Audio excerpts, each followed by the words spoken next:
Hello student, मैं आशीष परीक्षा सागर YouTube channel में आप सभी बच्चों का स्वागत करते हैं। तो चलिए बच्चों, हम लोग क्लास 10th हिंदी गद्य एवं पद्य साहित्य को पढ़ेंगे, जिसमें रीतकाल एवं आधुनिक काल से सवाल पूछे जाते हैं। ठीक, देखिए रीतकाल सन 1643 से 1843 ईस्वी तक का समय है, जबकि आपसे एग्जामिनर ये पूछ सकता है कि बताओ रीतकाल का समय कब से कब तक है। तो आप क्या बताएंगे? सन 1643 से 1843 ईस्वी तक। ठीक, सम्मत 1700 से 1900 तक। ठीक, सम्मत कैसे प्राप्त करते हैं? सन में 57 जोड़ करके। ठीक, अगर हम सन 1643 में 57 जोड़ दें तो 1700 हो जाएगा। 1843 में 57 जोड़ दें तब क्या होगा? 1900। अन्य नाम एवं नामकरण करता। ठीक, अन्य नाम जैसे अलंकृत काल किसने कहा? ठीक, रीतकाल को अलंकृत काल किसने कहा? तो आप बताएंगे मिश्रबंधु। मिश्रबंधु 3 सगे भाई थे, गणेश बिहारी, श्याम बिहारी और सुखदेव। ठीक, ये 3 थे। ठीक, गणेश, श्याम, सुखदेव, ऐसे आप याद कर सकते हैं। ज़्यादा ट्रिक बनाए तो अपने मन से बनाएं।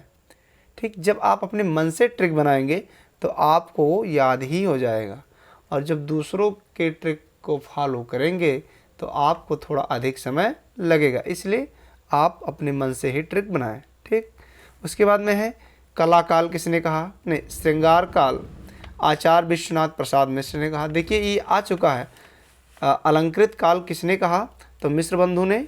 2024 पेपर कोड 801 HA में आया हुआ है। श्रृंगार काल किसने कहा? आचार्य विश्वनाथ प्रसाद मिश्र। ठीक, उसके बाद में दिया है कला काल, डॉक्टर राम कुमार वर्मा व डॉक्टर रमाशंकर शुक्ल रसाल जी। ठीक, कला काल नाम दिया। और रीतकाल श्रृंगार काल किसने कहा? तो आप क्या बताएंगे? डॉक्टर भागीरथ मिश्र। और रीतकाल किसने कहा? तो आचार्य रामचंद्र शुक्ल, जो कि सभी बच्चे जानते होंगे। रीतकाल की 3 धाराएं हैं, ये भी पूछा गया है। रीतकाल की कितनी धाराएं हैं? 3 धाराएं हैं। ठीक, देखिए 2024 के पेपर में जिसका कोड है 801 HA, इसमें पूछा गया है रीतकाल की कितनी धाराएं हैं? तो आप बताएंगे 3। रीत मुक्त, पहला क्या है? रीत मुक्त। इस धारा के कवि रीत के बंधन से पूर्णतया मुक्त हैं, अर्थात इन्होंने काव्यांग निरूपण कर ग्रंथों की रचना ना करके, ठीक, हृदय की स्वतंत्र वृत्तियों के आधार पर काव्य रचना की है। ठीक, इन कवियों में प्रमुख हैं, कौन कौन है इनको हम देखते हैं। तो देखिए इन कवियों में प्रमुख हैं घनानंद। ठीक, घनानंद ने रचनाएं कुछ हैं इनकी, सुजान हित प्रबंध और सुजान सागर। ठीक, बोधा, घनानंद बोधा आलम ठाकुर द्विजदेव, इनका ट्रिक आप अपने मन से बनाएंगे। ठीक, और इनकी रचनाओं को आप ट्रिक के साथ याद कर सकते हैं, ऐसे भी याद कर सकते हैं, कोई बहुत कठिन काम आपके लिए नहीं है। बोधा का है बिरह वारिस और इश्कनामा, और आलम जी का आलमकेल, क्या है? आलमकेल। और ठाकुर का है ठाकुर ठसक, और द्विजदेव का है श्रृंगार बत्तीसी। ठीक, अगला है रीत सिद्ध, यानी दूसरा है, अभी आपको 3 बताया गया है। ठीक, तो दूसरा है रीत सिद्ध और तीसरा है रीतबद्ध, और पहला क्या था? रीत मुक्त। तो रीत मुक्त, रीत सिद्ध और रीतबद्ध, ये 3 हैं। मुक्त, सिद्ध, बद्ध, और रीत तो अपने आप लगा सकते हैं। तो रीत सिद्ध में क्या है? इस वर्ग में वे कवि आते हैं जिन्होंने रीत ग्रंथ नहीं लिखे। इस वर्ग में वे कवि आते हैं जिन्होंने रीत ग्रंथ बिल्कुल नहीं लिखे, किंतु रीत की भली भांति जानकारी रखते थे। इन्होंने अपनी रीत विषयक जानकारी का प्रयोग अपने ग्रंथों में पूरा किया है। ठीक, इस धारा के प्रतिनिधि कवि हैं बिहारी, सेनापत, रसनिधि और पजनेश। और अगला है रीतबद्ध, यानी तीसरा। रीतबद्ध धारा में वे कवि आते हैं जिन्होंने रीत ग्रंथों की रचना की। कुछ प्रमुख हैं, इनमें भी कुछ प्रमुख हैं। देखिए कवि और रचनाएं। भूषण, रीतबद्ध में भूषण आते हैं। तो भूषण रीत काल के ऐसे कवि थे जिन्होंने वीर रस से ओत प्रोत रचनाएं लिखी। ठीक, तो आपको ये पता होगा कि भूषण रीत काल के ऐसे कवि थे जिन्होंने वीर रस से ओत प्रोत रचनाएं लिखी। इनकी रचनाएं हैं शिवा शौर्य, छत्रसाल दशक, ठीक। उसके बाद में है शिवा बावनी, छत्रसाल प्रशस्त और शिवराज भूषण। जबकि ये छत्रसाल दशक 2024 पेपर कोड 801 HG में आ चुका है, ठीक। आपको बताने कि रीत मुक्त काव्यधारा सबसे अधिक यहाँ से सवाल पूछे जाते हैं या बनते हैं, और रीत सिद्ध के प्रमुख कवि बिहारी हैं, ठीक, जो कि आपने यहाँ पढ़ा ही है ऊपर। और उसके बाद में आपको अभी अभी बताया गया है कि भूषण रीत काल के ऐसे कवि थे जिन्होंने वीर रस से ओतप्रोत रचनाएं लिखी, ठीक। यहाँ से सवाल पूछा गया, यहाँ पूछा गया, ठीक।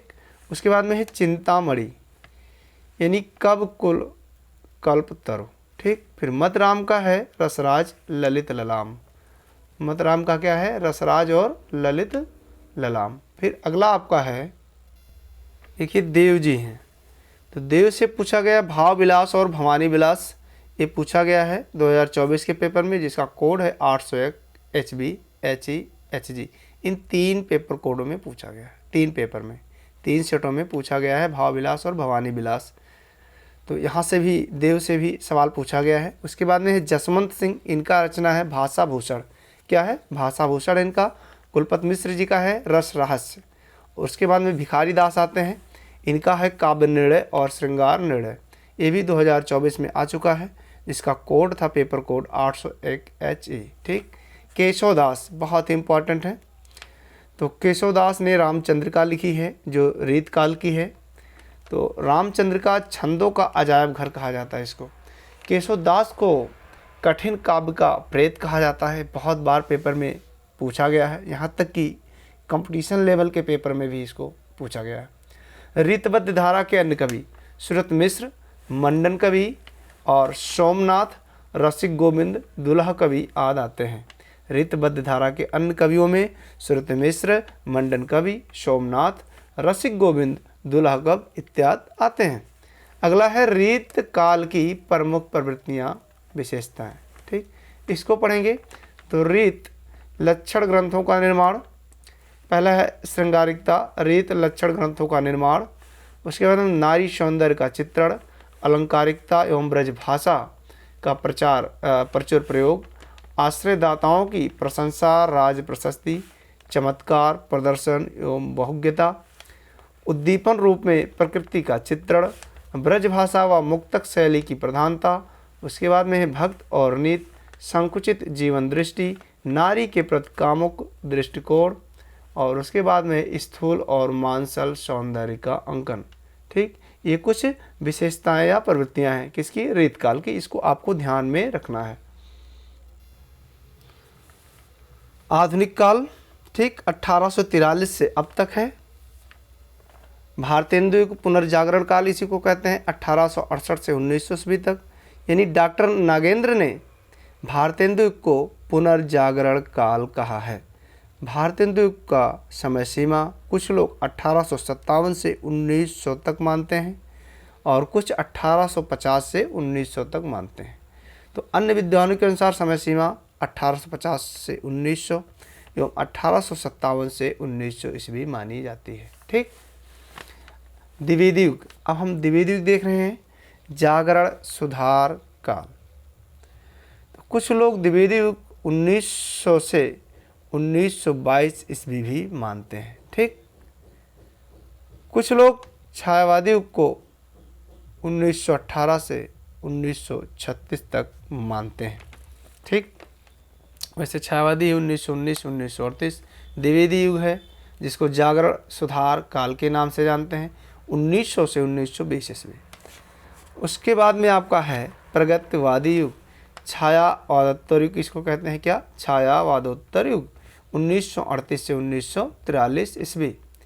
उसके बाद में आपका है प्रयोगवादी युग, प्रगतिवादी और प्रयोगवादी। तो प्रगतिवादी आपको पता है 1938 से 1943 और प्रयोगवादी युग 1943 से 1951। नई कविता, इसके बाद में नई कविता युग आता है, यानी 1951 के आगे, ठीक। उसके बाद में है भारतेंदु युग, जिसको ऊपर हम पढ़ रहे थे, ठीक। पुनर्जागरण काल 1857 से 1900। इस युग का नाम भारतेंदु हरिश्चंद्र के नाम पर पड़ा। ठीक, किसके नाम पर? भारतेंदु हरिश्चंद्र के नाम पर पड़ा। डॉक्टर नगेंद्र ने इसे पुनर्जागरण काल नाम दिया। भारतेंदु द्वारा संपादित पत्रिकाएं कवि वचन सुधा, ये बहुत पूछा जाता है पेपर में। बाला बोधनी, हरिश्चंद्र पत्रिका, जिसको हरिश्चंद्र मैगजीन के नाम से भी जाना जाता है। भारतेंदु के महत्वपूर्ण कवि एवं उनकी रचनाएं। भारतेंदु हरिश्चंद्र की रचनाएं हैं प्रेम फुलवारी, प्रेम सरोवर, प्रेम मल्लिका, और प्रताप नारायण मिश्र का है श्रृंगार विलास, प्रेम पुष्पावली और मन की लहर। आगे है आपका बद्री नारायण चौधरी प्रेमघन, आनंद अरुणोदय, जीर्ण जनपद और लालित लहरी। ये किसका है? बद्री नारायण चौधरी प्रेमघन। जगमोहन सिंह देवयानी, प्रेम संपत्ति लता और श्याम सरोजनी। राधा चरण गोस्वामी, नौ भक्तमाल। अंबिका दत्त व्यास, भारत धर्म, हो होरी, पावस, पचासा। और भारतेंदु की प्रमुख प्रवृत्तियाँ या विशेषताएं कह सकते हैं, ठीक, जो कि पूछा भी गया है 2024 पेपर कोड 801 HA। ठीक, श्रृंगारिकता की चेतना, सामाजिक समस्याओं का चित्रण, समस्या पूर्ति, हास्य व्यंग, काव्यानुवाद और भक्ति भावना व प्रकृति चित्रण, देश प्रेम की व्यंजना अथवा राष्ट्रीय भक्ति अथवा राष्ट्रीयता की भावना। ये भारतेंदु की प्रमुख प्रवृत्तियाँ या विशेषताएँ थीं। उसके बाद में आपका आ रहा है द्विवेदी युग।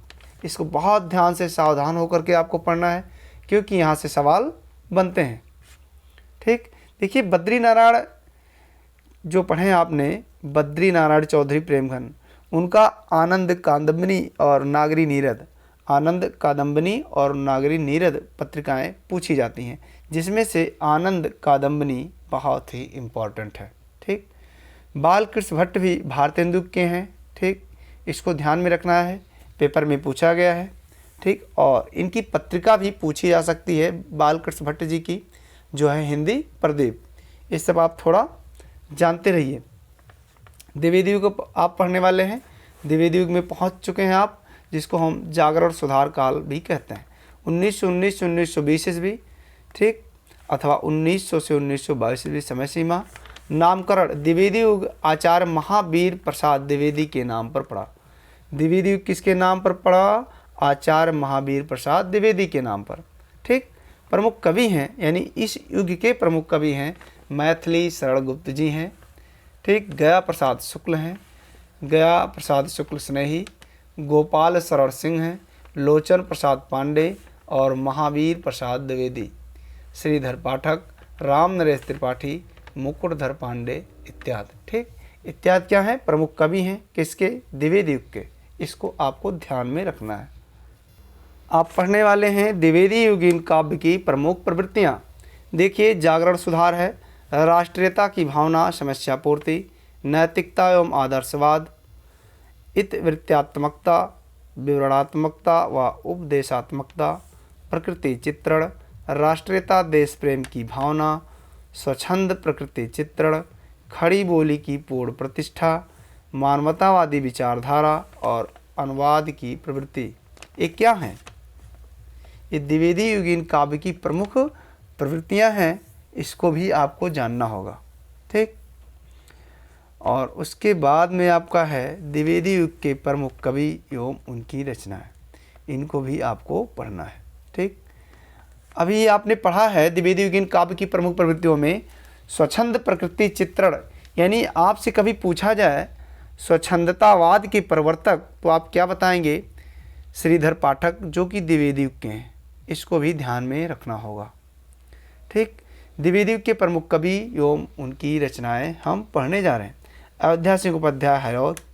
ठीक, इनकी रचनाएं क्या हैं? प्रिय प्रवास, पदम प्रसून, चुभते चौपदे, चोखे चौपदे, वैदेही वनवास। ठीक, आप देखिए, उसके बाद में है मैथिली शरणगुप्त, साकेत, यशोधरा। ठीक, इनकी रचनाएं हैं।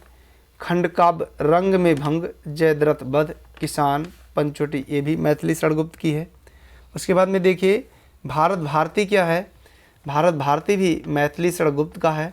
मैत्रेयी गुप्त जी की ऐसी काव्य कृति है जिसे अंग्रेजों द्वारा प्रतिबंधित कर दिया गया था। किसको? भारत भारती को। ये 2024 पेपर कोड 801 HD में पूछा गया सवाल है। ठीक। श्याम नारायण पांडे, इनका जो जौहर है ये पूछा गया है पेपर में और बहुत मज़ा आता है इसको पढ़ने में। तो श्याम नारायण पांडे, हल्दी घाटी, जौहर, जय हनुमान। जय हनुमान इनका क्या है? ये बीर रस में है, यानी बीर रस से ओतप्रोत रचनाएं श्याम सुंदर दास जी लिखते हैं। ज़्यादातर इनकी रचनाएं किस में लिखी गई हैं? बीर रस में। ठीक। अगला आपका है राम नरेश त्रिपाठी, मिलन पथिक स्वप्न मानसी। ये क्या है? राम नरेश त्रिपाठी की रचना है। सरस्वती पत्रिका के बारे में थोड़ा पढ़ेंगे। सरस्वती पत्रिका से ज़रूर 1 नंबर का सवाल आता है आपके पेपर में और बहुत ही इम्पोर्टेंट है। जितना भी हम इम्पोर्टेंट कहें वेरी वेरी वेरी, ठीक, उतना ही इम्पोर्टेंट इसको समझिए। 1903 ईस्वी से 1920 ईस्वी तक इन्होंने सरस्वती नामक पत्रिका का संपादन कर एक कीर्तिमान स्थापित किया था। ठीक। इसलिए इस काल को हिंदी साहित्य इतिहास में द्विवेदी युग के नाम से जाना जाता है। हिंदी साहित्य के इतिहास में इसको हम द्विवेदी युग के नाम से जानते हैं। ठीक। सरस्वती पत्रिका के संस्थापक चिंतामणि घोष जी हैं। ठीक। और प्रथम संपादक बाबू श्याम सुंदर दास और द्वितीय संपादक कौन है? महावीर प्रसाद द्विवेदी जी। इनका नाम बहुत गर्व से हम ले सकते हैं। ठीक। महावीर प्रसाद द्विवेदी।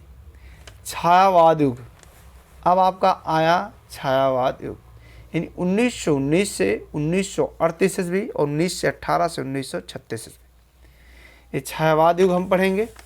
ये समय सीमा रहा छायावाद युग का। छायावाद स्थूल के प्रति सूक्ष्म का विद्रोह, डॉक्टर नगेंद्र ने कहा।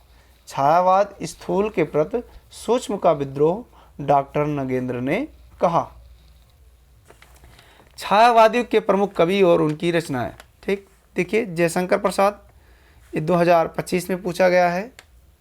801D पेपर कोड है, यहाँ इसको पूछा गया है। तो जयशंकर प्रसाद की कुछ रचनाएं आपको पता भी होगा, जो बच्चे रेगुलर पढ़ते होंगे उनको पता होगा। झरना, आंसू, लहर, कामायनी, कानन कुसुम, प्रेम पथिक, करुणालय, ये क्या है? ये जयशंकर प्रसाद जी की रचना है। चित्राधार ब्रज भाषा में रचित जयशंकर प्रसाद की रचनाएं हैं। प्रसाद जी की अंतिम कृति है कामायनी, जिनमें कितने सर्ग हैं ये भी आपसे पूछा जा सकता है। तो कामायनी में कितने सर्ग हैं? 15। उसके बाद में आपकी महानतम कवि आते हैं सूर्यकांत त्रिपाठी निराला। ठीक। देखिए इन्होंने मतवाला और समन्वय नामक पत्रों का संपादन भी किया है, इसको भी ध्यान में रखना आपको। आगे है आपका, आप सूर्यकांत त्रिपाठी निराला को पढ़ रहे हैं तो सूर्यकांत त्रिपाठी निराला का निराला उपनाम मतवाला के तुक पर रखा गया। ठीक। निराला को महाप्राण कवि भी कहा जाता है। ठीक। इसे महाप्राण व्यंजन भी आपको मिलते हैं ना, तो निराला को महाप्राण कवि भी कहा जाता है। महाप्राण क्या मिलते हैं? स्वर भी मिलते हैं। सॉरी बच्चों, महाप्राण आपके जो छोटा से लेकर के और 11 स्वर आप पढ़ते हैं। ठीक। वहाँ क्या है? महाप्राण है, उसमें भी है और व्यंजन में भी है, यानी स्वर व्यंजन दोनों में है। तो निराला को महाप्राण कवि भी कहा जाता है। ठीक। इनका ट्रिक जो है अपने मन से बनाइएगा, वो आपके दिमाग में सीधा सीधा घुस जाएगा। उसके बाद में है इनकी कुछ रचनाएं हैं जो कि बहुत ही महत्वपूर्ण हैं, जैसे अनामिका है। ठीक।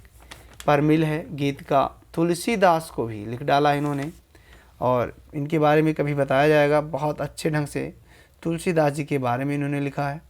कुकुरमुत्ता और अड़िमा बेला, ये सब किसकी रचनाएं हैं? निराला। प्रमुख कविताएं हैं सरोज स्मृति, बहुत ही इम्पोर्टेंट है। ठीक। राम की शक्ति पूजा, ये भी इम्पोर्टेंट है। भिक्षुक और बादल राग, ये सब निराला की कृतियां हैं या रचनाएं हैं। ठीक। और उसके बाद में आता है आपका क्या? सुमित्रा नंदन पंत। अब देखिए सुमित्रा नंदन पंत ने जो रचनाएं की हैं वो बहुत ही इम्पोर्टेंट हैं, यहाँ से सवाल आते हैं। इसलिए जितने इम्पोर्टेंट हैं वो आपको हम छांट छांट करके एक एक बता रहे हैं। देखिए, उच्छ्वास, ग्रंथि, बीड़ा, पल्लव, गुंजन, युगांत, युगवाड़ी, ग्राम्या, स्वर्ण किरण, स्वर्ण धूल, वाड़ी, युगधारा, उत्तरा, कला और बूढ़ा चांद। ठीक, ये सब सुमित्रानंदन पंत जी की हैं। अतिमा, लोकायतन, महाकाव्य लोकायतन, फिर चिदम्बरा, ये सब किसका है? सुमित्रानंदन पंत जी का। तो यहाँ से भी सवाल खूब पूछे जाते हैं। तो लोकायतन पर इन्होंने सोवियत लैंड नेहरू पुरस्कार मिला था लोकायतन पर, और चिदम्बरा पर मिला था ज्ञानपीठ पुरस्कार। इस पे मिला था क्या? सोवियत लैंड नेहरू पुरस्कार, और चिदम्बरा पर क्या मिला? ज्ञानपीठ पुरस्कार। और कला एवं बूढ़ा चांद जो है इनका यहाँ, जो कि 2024 पेपर कोड 801 HG में पूछा गया है। तो इनको कला और बूढ़ा चांद पर कौन सा पुरस्कार मिला है? साहित्य अकादमी पुरस्कार। इसलिए ये तीनों रचनाएं और ही महत्वपूर्ण बन जाती हैं। आगे हम देखेंगे महादेवी वर्मा। इनकी रचनाएं हैं निहार, रस, नीरजा, शांति गीत, यामा, दीप शिखा और सप्तपर्णा। ये महादेवी वर्मा की रचना है। छायावाद के कवि हैं चतुष्टय यानी जयशंकर प्रसाद, सुमित्रानंदन पंत, सूर्यकांत त्रिपाठी निराला और महादेवी वर्मा। ये कैसे कवि हैं? छायावाद के चतुष्टय हैं, यानी ये चार क्या हैं? स्तंभ हैं, चार खंभे हैं, चार पिलर हैं। किसके? छायावाद के। तो इनका नाम बड़े ही गर्व से लेंगे छायावाद में, जयशंकर, सुमित्रानंदन पंत, ठीक, सूर्यकांत और महादेवी वर्मा जी। अगला है आपका छायावाद के बृहत्त्रयी कौन है? तीन बड़े कवि हैं, बृहत्त्रयी मतलब बड़ा, जिनका नाम आता है जयशंकर, सुमित्रा और निराला। ठीक, यानी जयशंकर पंत निराला। ना पूरा नाम आपको याद आए तो आप ऐसे याद कर सकते हैं, या तो पूरा नाम अगर आपको नहीं याद आता तो आप ऐसे लीजिए, प्रसाद, पंत और निराला। ये तीन बड़े कवि हैं किसके? छायावाद के। प्रसाद, पंत, निराला। आप ऐसे भी याद कर सकते हैं, कई तरीके हैं, आप अपनी मर्जी से ही ट्रिक अपनाएंगे। छायावाद की लघुत्रयी, यानी लघुत्रयी मतलब छोटे कवि। तो छोटे तीन कवि कौन है छायावाद में? महादेवी वर्मा और राम कुमार वर्मा, भगवती चरण वर्मा। इन तीनों में वर्मा है, इसलिए हम महादेवी, राम कुमार और भगवती चरण को याद रखेंगे। तीनों क्या हैं? वर्मा। उसके बाद में है छायावाद के ब्रह्मा, विष्णु, महेश। यानी हम छायावाद के ब्रह्मा, विष्णु, महेश किसको कह सकते हैं? तो ब्रह्मा कौन है? जयशंकर प्रसाद। विष्णु कौन है? सुमित्रानंदन पंत। और महेश कौन है? सूर्यकांत त्रिपाठी निराला जी। छायावाद युग की प्रवृत्तियाँ: स्थूल के प्रति सूक्ष्म का विद्रोह, रहस्यवादी दार्शनिक भावना, अशरीरी प्रेम भावना का चित्रण, सूक्ष्म सौंदर्य का चित्रण, सौंदर्य और प्रेम का चित्रण, लाक्षणिक पदावली एवं प्रतीकात्मक शैली का प्रयोग, मानवता दृष्टिकोण, वेदना निराशा का चित्रण, गीति एवं प्रगति मुक्तक काव्य का प्रयोग। ठीक, ये क्या है? ये छायावादी युग की प्रवृत्तियां हैं। ठीक, देखिए अभी यहाँ आपको बताया गया था छायावाद के ब्रह्मा, विष्णु, महेश कौन है? तो ब्रह्मा जयशंकर प्रसाद, जिनको आप क्या कह सकते हैं? सृष्टि के निर्माणकर्ता, ब्रह्मा को यही कहा जाता है ना। तो जयशंकर प्रसाद क्या हैं? ये छायावाद के प्रवर्तक हैं। और छायावाद के संचालक कौन हैं? यानी विष्णु भगवान का क्या कार्य है? संचालन करना। तो सुमित्रानंदन पंत जी छायावाद के संचालक हैं। और अंत करने वाला कौन होता है भाई? महेश यानी शंकर जी। तो सूर्यकांत त्रिपाठी निराला ये अंत करने वाले होते हैं। जब ज़्यादा घनघोर क्या होता है कि अब जो है 99 हो गया है, तो महेश जी आते हैं और अपना डमरू बजाते हैं, नटराज रूप धारण करते हैं, अपने बालों को, ठीक जानते हो कैसे नटराज का रूप होता है? अपने बालों को खूब घनघोर तरीके से काली रूप धारण, जैसे काली रूप धारण कर लिए हों, ठीक वैसे ही आकर के पूरा क्या कर देते हैं, सब सत्यानाश कर देते हैं, नहीं अंत कर देते हैं। तो जब 99 हो जाता है तब भोलेनाथ ऐसा करते हैं। इसलिए ब्रह्मा, विष्णु, महेश, इन तीनों का कार्य अलग है। प्रवर्तक यानी ब्रह्मा जयशंकर प्रसाद, संचालक यानी सुमित्रानंदन पंत विष्णु, और महेश यानी अंत करने वाला, जिनका नाम है निराला, सूर्यकांत त्रिपाठी निराला। ये बहुत अच्छे ढंग से जान लीजिए क्योंकि यहाँ से प्रश्न बनेंगे।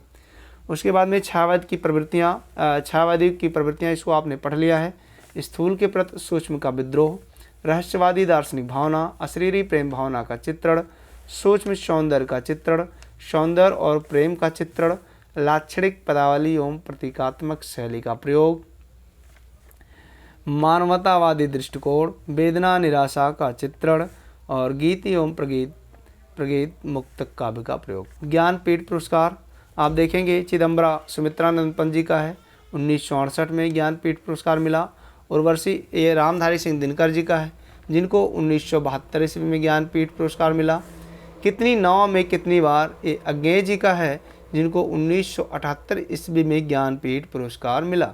और यामा ए महादेवी वर्मा जी का है, जिनको 1982 में क्या मिला, ज्ञानपीठ पुरस्कार मिला। ठीक, तो कहने का मतलब ये है कि जितना भी आपको यहाँ पढ़ाया जाता है वो आपके पेपर के लिए बहुत ही महत्वपूर्ण है। देखिए, प्रगतिवादी युग, जिसको आप छायावादोत्तर युग के नाम से जानते हैं, समय सीमा 1938 से 1943 ईस्वी तक। ठीक, जिसमें माखनलाल चतुर्वेदी जी आते हैं। इनकी रचनाएं हैं हिमक्रीटनी, हिम तरंगड़ी, युगचरण, समर्पण, मरण ज्वार, माता, बेड़ू लो गूंजे धरा। ठीक, ये किसका है, माखनलाल चतुर्वेदी जी का है। ये प्रगतिवादी युग के हैं, जिसको छायावादोत्तर युग कहते हैं। इनका समय सीमा 1938 से 1943, किसका, छायावादोत्तर युग का। उसके बाद में है रामधारी सिंह दिनकर। ठीक, अच्छा एक और है माखनलाल चतुर्वेदी जी का, पुष्प की अभिलाषा, बहुत ही अच्छा है। मुझे तोड़ लेना बनमाली, मुझे तोड़ लेना बनमाली, उस पथ पर तुम देना फेंक, जिस पथ से, ठीक, जिस पथ से तो माखनलाल चतुर्वेदी जी का पुष्प का अभिलाषा है, मुझे तोड़ लेना बनमाली, उस पथ पर तुम देना फेंक, जिस पथ पर शीश झुकाने जाए वीर अनेक। ठीक, तो बहुत ही अच्छा है। उसके बाद में जवानी भी है इनका, यहाँ से भी ये भी रचनाएं आपसे पूछी जा सकती हैं। उसके बाद में है रामधारी सिंह दिनकर। इनका है कुरुक्षेत्र, रश्मरथी, परशुराम की प्रतीक्षा, रेवड़का, होंका, ये सब रामधारी सिंह दिनकर जी की रचना है।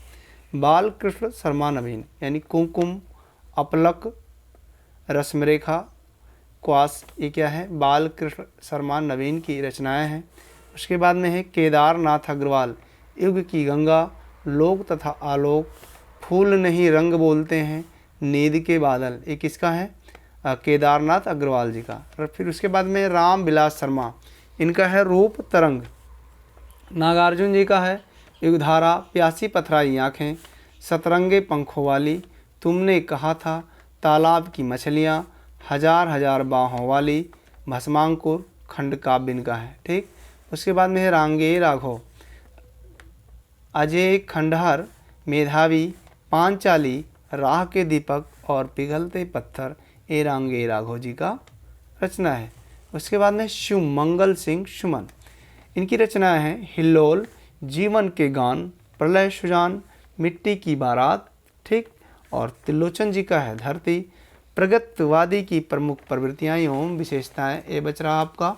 ठीक, देखिए हम लोग पढ़ेंगे प्रयोगवादी युग 1943 से 1951 ईस्वी। ठीक, प्रयोगवाद के प्रवर्तक सच्चिदानंद हीरानंद वात्स्यायन अज्ञेय जी हैं। ठीक, अगर प्रयोगवाद का प्रवर्तक आपसे पूछा जाता है तो आप बताएंगे सच्चिदानंद हीरानंद वात्स्यायन अज्ञेय जी हैं। ठीक, अज्ञेय के संपादन में 4 सप्तकों का प्रकाशन भी हुआ है, जो निम्न प्रकार से हैं। ठीक, देखिए तार सप्तक 1943 ईस्वी, ये पूछा गया है 2024 के पेपर में, जिसका कोड था 801 HF।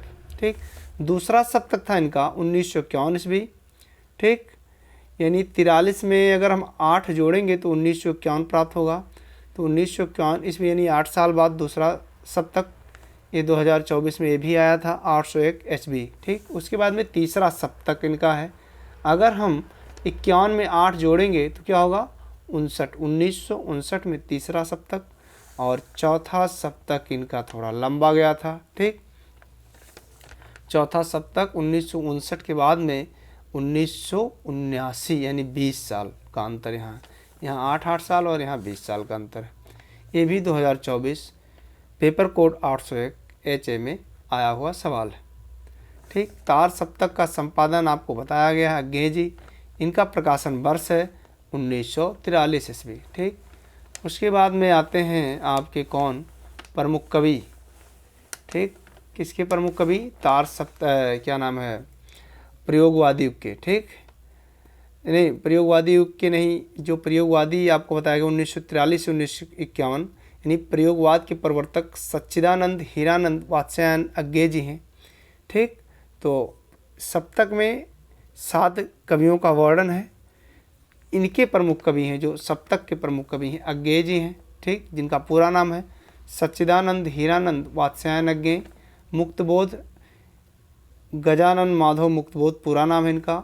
भारत भूषण अग्रवाल, ये पूछा गया है कि तार सप्तक के अंतर्गत आते हैं या नहीं आते हैं, कौन, भारत भूषण अग्रवाल। तो विकल्प में था नहीं, ये आते हैं किसमें, तार सप्तक में। तो ये 2024 801 HC में पूछा गया सवाल है। उसके बाद में है प्रभाकर माचवे, ठीक। फिर गिरजा कुमार माथुर, रामविलास शर्मा और नेमीचंद जैन, ये 7 कवि हैं जो सप्तक में गिने जाते हैं, ठीक। अब इसके बाद में हम पढ़ने वाले हैं प्रगतवादी की प्रमुख प्रवृत्तियाँ और विशेषताएं और प्रयोगवाद की प्रमुख प्रवृत्तियाँ एवं विशेषताएं, ठीक। तो आपको अभी अभी पता चला होगा, या जो बच्चे बहुत पहले से पढ़ रहे होंगे वो जानते होंगे कि अज्ञे ने 4 सप्तक का प्रयोग किया, ठीक। तो अब हम लोग प्रगतवादी की प्रमुख प्रवृत्तियाँ एवं विशेषताएं पढ़ने वाले हैं, जो कि आपके सामने है। धर्म तथा ईश्वर के प्रति आस्था, साम्यवाद, शोषितों के प्रति सहानुभूति, शोषकों से घृणा, पूंजीपतियों का विरोध, रूढ़ियों का विरोध, विद्रोह यानी क्रांति की भावना, सामाजिक यथार्थ का चित्रण, ये क्या है, प्रगतवादी की प्रमुख प्रवृत्ति या विशेषता आप कह सकते हैं। उसके बाद में प्रयोगवाद की प्रमुख प्रवृत्तियाँ एवं विशेषताएं, इनका क्या विशेषता है, अहमवाद, व्यक्तिवाद, यथार्थवाद एवं क्षणवाद, निराशा और अनास्था, अतिशय बौद्धिकता का प्राधान्य, यथार्थ की कुरूपता का चित्रण, और उसके बाद में है अति नग्न यथार्थवाद, विद्रोह की भावना, व्यंग्य की प्रखरता, शिल्प की नवीनता, बिंबों, प्रतीकों एवं नवीन उपमानों का प्रयोग। नई कविता 1951, ठीक, जो इसके पहले आपको बताया है, जिसके प्रवर्तक हैं अज्ञे जी, ठीक। तो यहाँ पर आपका समापन होता है और आप इतना पढ़ लें, क्योंकि इतने कम समय में इतना ज़्यादा कोई जल्दी बताता नहीं। आप कई चैनल जो है ढूंढ करके पढ़ सकते हैं कि 34-35 मिनट में इतना ज़्यादा कोई बताएगा नहीं। कम से कम 1 घंटा या उससे ऊपर इतना बताने के लिए आपका समय जाएगा। इसलिए या तो बुक से पढ़ें आप, ठीक, उसमें कम समय लगेगा, आपको ज़्यादा जानकारी होगी, या तो आप पढ़ें जो बहुत कम समय लगाते हो और बहुत ज़्यादा आपको जो पेपर में आने वाले पर्सन उनको बताया जाता है। आप मिला लीजिए, कहीं भी मिला लीजिए। अगर आपको अच्छा लगे कि हाँ कम समय में इतना ज़्यादा हमें बताया जा रहा है, तो आप बिल्कुल बुक और इस चैनल से आप पढ़ सकते हैं, ठीक। जय हिंद।